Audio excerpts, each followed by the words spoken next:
आज अगर Israel visa दे और कहे कि तुम आओ, हम अपने सेना को पीछे करते हैं, तुमको आगे करते हैं, तो भाई साहब कहेंगे नहीं, मेरा फट के फ्लावर हो गया, मैं नहीं जाऊंगा, यह खुद पीछे हट जाएगा। और कह रहा है 1000 लोगों को साथ ले जाऊंगा। इस चमन के पास 10 लोग नहीं है, मैं गारंटी देके कहता हूं 10 लोग नहीं है इस चमन के पास। और यह चमन कह क्या रहा है? यह चमन कह रहा है 1000 लोगों को लेके जाऊंगा। भैया 1000 लोगों को ये लेके जाएगा तो मैं कहूंगा भगवान करे यह 1000 लोगों को लेके जाए और इजराइल अपने सेना को पीछे कर दे और इसके लोगों को सामने खड़ा करे। और उधर से हमास वाले जब रॉकेट और गोली बारी, जब कान के इधर से गोली जाएगा और जब यहाँ पे पिछवाड़े पे रॉकेट लगेगा, तब शायद इसको बुद्धि खुल जाएगी। यह फिल्मी कहानी नहीं है, वहां युद्ध हो रहा है। और दोस्तों नमस्कार, मेरा नाम रविकांत भारती है। इस नमूने को तो आप जानते ही हैं, यह नाटक नौटंकी करते रहता है और लाइमलाइट में इसे रहने का बहुत ज्यादा शौक है। और इसलिए आए दिन मुसलमानों के खिलाफ, तो कभी पैगंबर मोहम्मद साहब के खिलाफ, तो कभी तो नौटंकी इतना कर देता है कि वसीम रिजवी को बुला के जितेंद्र त्यागी नाम देके उसको हिंदू बनाता है। और इस तरह का नौटंकी करना यह कोई नई बात नहीं है, इसका पुराना आदत है। मैं रविकांत भारती इसका जबरदस्त विरोध किया था और कहा था ये हिंदू धर्म के नाम पे कलंक है और मैं इसे हिंदू धर्म से निकाल के फेंक दिया था। लेकिन मैं रविकांत भारती आज इसका समर्थन करता हूं। इसका एक ऐसा बयान आया है उसका मैं समर्थन करता हूं और मैं कहता हूं कि इस बार इसको इजराइल जाना चाहिए। दोस्तों आपको बता दें, इसका बयान है कि मैं अपने 1000 अनुयायियों के साथ इजराइल जाऊंगा और वहां पे बॉर्डर पे मैं लड़ूंगा फिलिस्तीन और हमास के लोगों से, और लड़ के 1 रुपया भी इजराइल सरकार का नहीं लूंगा। और ऐसा मैं क्यों करूंगा? क्योंकि यह कह रहा है मेरा दुश्मन और यहूदियों का दुश्मन मुसलमान है। तो कहीं ना कहीं यह कह रहा है कि पैगंबर और पैगंबर साहब की जो किताब है उस किताब से हमें नफरत है और इसके वजह से यहूदी का जो दुश्मन है वो मेरा दुश्मन है। और भैया इनको इजराइल जाने का बहुत शौक है, तो मैं भी करबद्ध निवेदन करता हूं इजराइल के प्राइम मिनिस्टर से कि इसको भैया वीजा दो और इसको बुलाओ। और इसके साथ देखिए 5 आदमी देख रहे हैं, यह कह रहा है 1000 लोगों को लेके जाएगा। खैर मैं मान लिया कि यह 1000 लोगों के साथ जाएगा, तो इजराइल के प्राइम मिनिस्टर आप इसको बुलाओ और अपने सेना को थोड़ा पीछे कर लो और अपने बॉर्डरवा पे इन लोगों को खड़ा कर लो। और जब उधर से हमास वाले रॉकेट छोड़े हमला करें तो उससे सामना ये लोग करें। क्या यह सामना कर पाएंगे? यह फिल्म का स्टोरी समझ रहा है। जब पिछवाड़े पे रॉकेट चलेगा ना तो यह भाग निकलेगा। और यह भाग निकलने की तो बात छोड़िए, आज अगर इजराइल वीजा दे और कहे कि तुम आओ, हम अपने सेना को पीछे करते हैं, तुमको आगे करते हैं, तो भाई साहब कहेंगे नहीं, मेरा फट के फ्लावर हो गया, मैं नहीं जाऊंगा, यह खुद पीछे हट जाएगा। और कह रहा है 1000 लोगों को साथ ले जाऊंगा। इस चमन के पास 10 लोग नहीं है, मैं गारंटी देके कहता हूं 10 लोग नहीं है इस चमन के पास। और यह चमन कह क्या रहा है? यह चमन कह रहा है 1000 लोगों को लेके जाऊंगा।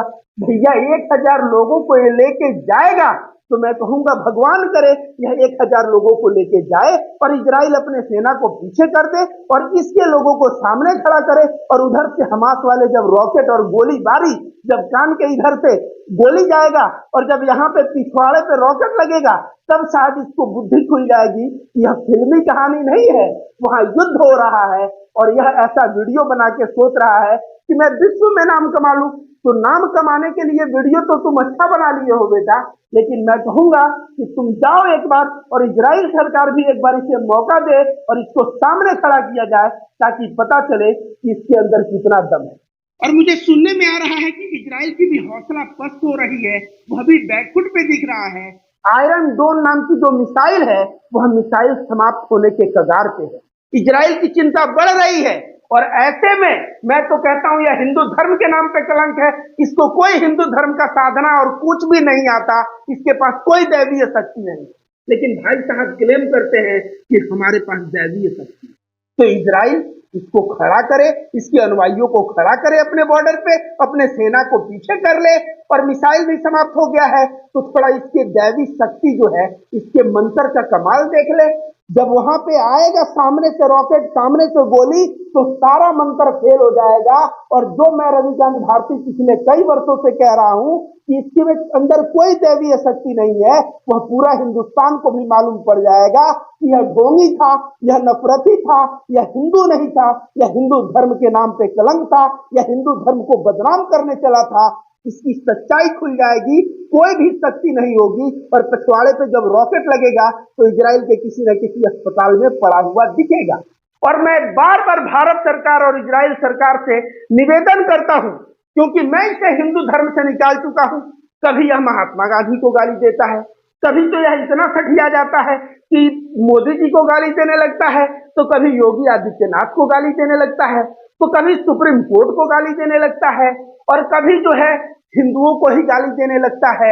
और हर एक चीज में एक बार तो कह रहा है कि जिसको हिंदू अपना माता माना उसका सत्यानाश कर दिया। देखो गंगा नदी का सत्यानाश, देखो गाय का सत्यानाश, और गाली गलौज करके यह बात कर रहा था। तो इसका सही में बुढ़ापा आ गया है, ये सठिया गया है। और उस सठियाए हुए समय पे यह ऐसा ऐसा कृत्य करता है जो हिंदुस्तान में नफरत जिससे फैलता है। और मैं रविकांत भारती, यही वजह है कि मैं कहा ये हिंदू नहीं है, इसको हिंदू धर्म से निकाला। अब इसे समय आ गया है हिंदुस्तान से, इंडिया जिसे कहते हैं, जिसे भारत कहा जाता है, उससे भी इसको उठा के इजराइल में फेंक दिया जाए, ताकि यह इजराइल में सेना को पीछे करके यह आगे रहे। तब पता चले कि यह गोली सीने पे खाता है कि पीठ पे खाता है। और भाई साहब के वीडियो में यह भी सुनने को मिल रहा है, कह रहे हैं कि मुझे तो लगता है मैं शरीर से फिट हूं, मैं युद्ध कर सकता हूं, मैं लड़ सकता हूं। लेकिन अगर इजराइल को संदेह हो, अगर हमको अनफिट समझे, हमको कमजोर समझे, तो हमें इजराइल सेना का सेवा करने का मौका दे। मतलब पैर दबाने का मौका दे, उनका पॉटी साफ करने का मौका दे, उनका जो है जो थूक खखार साफ करने का मौका दे। यह जो है आज तक भारत में मनुवादी सोच को बढ़ावा देता है। भारत के दलितों के ऊपर यह जो है छुआछूत और तमाम तरह का कार्य करता है। कभी भारत के दलितों का पैर दबाने का इसने बात किया? उनका जो है पॉटी साफ करने का बात किया? नहीं किया। कहता है सभी हिंदू बन जाओ, लेकिन दलितों के प्रति यह दूसरा नजर रखता है। और आज इजराइल के सेना का भाई साहब पैर दबाने चले। भैया पैर दबाओगे, इजराइल का सेना का एक पैर ऐसे कर दिए ना, एक पैर झटका दे दिए, तो पता नहीं तुम्हारा ये दाढ़ी फाड़ी और तुम्हारा क्या होगा। यह जो है भगवान ही और ऊपर वाला ही डिसाइड करेगा कि तुम्हारा क्या होगा। मुंह खोलते हो और जो भी मुंह में आए अपना जो है पॉपुलैरिटी पाने के लिए भौंकना शुरू कर देते हो। बेटा सोच समझ के बोलो कि तुम क्या बोल रहे हो, नहीं तो तुम जो बोल रहे हो, आज अगर इजराइल सरकार मान जाए फिर तुम पीठ दिखाओगे और डर के वजह से तुम वहां जाओगे नहीं। और अगर इजराइल सरकार परमिशन दे दिया जाने को, ये 5 लोग जो खड़े हैं ना, ये 5 मिल के इसको पीटेंगे, बोलेंगे तुमको फंस रहा है, हम लोगों को भी फंसा रहा है। इस तरह से 5 लोग मिल के पहले इसको जो है सेवा करेंगे। इसलिए इस भाई साहब का बुद्धि तो सटिया गया है। अंत में मैं मोदी जी से निवेदन करता हूं, हाथ जोड़ के निवेदन करता हूं, और साथ इजराइल के जो एम्बेसी है भाई साहब वहां पत्रक देने वाले हैं, तो इजराइल सरकार से भी करबद्ध निवेदन करता हूं कि इस बार इनको भेज ही दिया जाए। और यह जो बार बार बोलते हैं ना, उस सच्चाई का पर्दाफाश हो ही जाए।